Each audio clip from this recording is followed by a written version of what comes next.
السلام عليكم ورحمة الله وبركاته، ازيكم يا حبايبي عاملين ايه؟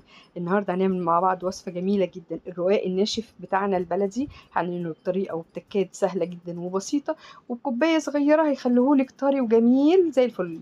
متنسيش في اللايك والشير والاشتراك في القناة وتفعيل الجرس، ويلا بينا نشوف الوصفة القمر بتاعتنا دي. شوفوا جميل ازاي، يلا بينا. نقول بسم الله الرحمن الرحيم. معانا الشوربة بتاعتنا لازم تكون سخنة يا جماعة. نحط كمية منها زي ما احنا شايفين كده، ده فنجان عاملاه لبن، حطيت نص في الشوربة.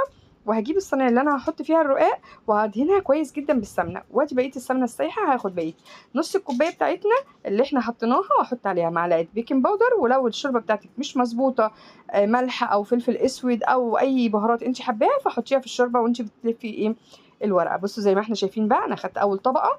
انا في الارضيه بتاعت الصينيه هنا فيها سمنه بكميه كويسه جدا، وهديها بقى من التشريبه اللي انا عملتها، اللي هي اللبن والسمنه والبيكنج باودر. البيكنج باودر ليه هنود علشان هو ده اللي هيخليه مورق، مش هخليه يعجن منك. تمام يا حبيبتي. وكل توريقه هتحطي من التشريبه ديت تدهني الرقاقه بتاعتك باللبن والشوربه كويس قوي قوي قوي، اوعي تعجن منك. انا بس بسقيها كده بطريها.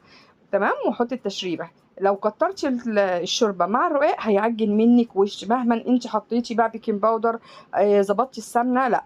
خليها دايما ماسكه نفسها زي ما انتم شايفين كده. انا بحطها وبايه برصها كويس قوي، وهحط التشريبه.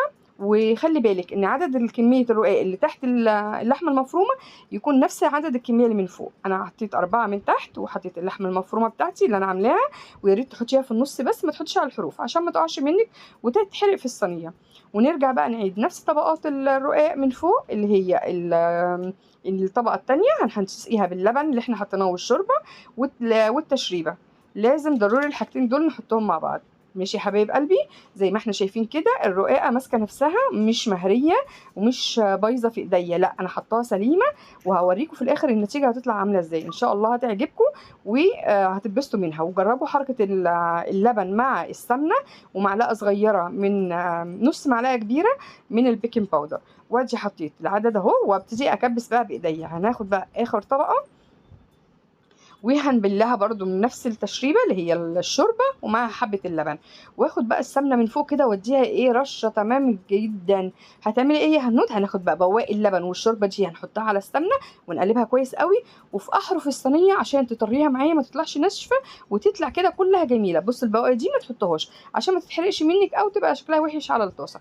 وتكبسيها كويس قوي قوي، وبنفس الصينيه بقى تغطيها بالظبط تلت ساعه، لغايه ما التشريبه بتاعتنا تدخل كلها في الرقاق. بسم الله ما شاء الله، الله اكبر. زي ما انتم شايفين كده ايه، متشربه حلوه قوي. وعشان تعرفي اذا كنتي صح ولا غلط، لما هتقطعي الرقاق بتاعك هتلاقي السكينه بتاعتك ما فيهاش اي بواقي من الرقاق. بصوا نضيفها ازاي. معنى ذلك ان احنا الرقاق بتاعنا مش معجن من جوه، وان شاء الله هيطلع زي ما انتم هتشوفوه مورق وزي القمر، وريحته كانت ماليه الدنيا. ما تنسونيش في اللايك والشير والاشتراك في القناه. وقاد زي ما احنا شايفين. بصوا الرقاق يا جماعه ده كان فطير مشلتت كده مورق باللحمه المفروم. انا طلعته من الفرن وغطيته 10 دقايق بس علشان يكون طري. وطبعا بصوا لما جينا بقى نقطعها ما شاء الله كانت جميله جدا جدا وسهله في التقطيع. وهوريكم التوريقه دلوقتي. بصوا بسم الله ما شاء الله، ما فيش حاجه لازقه. بصوا ما فيش تعجين. ما تنسونيش بقى في اللايك والشير. اشوفكم بخير.